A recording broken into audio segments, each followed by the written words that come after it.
I think last night is kind of status quo maintenance. What we saw last night was Romney did well in a state that has a relatively moderate Republican electorate. He's won in states pretty handily like that in the past. He hasn't done as well in states that have higher numbers of evangelicals or more conservative voters in the South. Those are places Santorum has done well. And so I think last night was just a continuation of the pattern that we've been seeing over the last few weeks, where Romney really can win over those voters, and Santorum is waiting around for the states that are more conservative, like Louisiana this Saturday, where he expects to do better.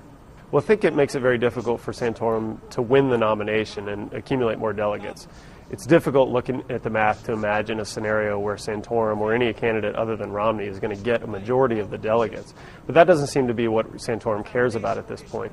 I think what Santorum wants to do is to make it difficult for Romney to win enough delegates quickly to wrap up the nomination so that he remains in the race and is able to point to the support that he has within the party, and I think make it difficult for Romney to wrap things up in a rapid fashion. I think it keeps going until Romney either wins enough delegates to claim a majority before the convention, which would take a long time, or until Santorum sees that his strategy perhaps of stopping Romney from winning a majority of the delegates in the primary process isn't going to succeed.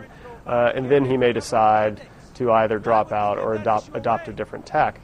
But I think that, again, Santorum has some money. He has some supporters who are willing to give him campaign donations, and his super PAC is still spending money on his behalf.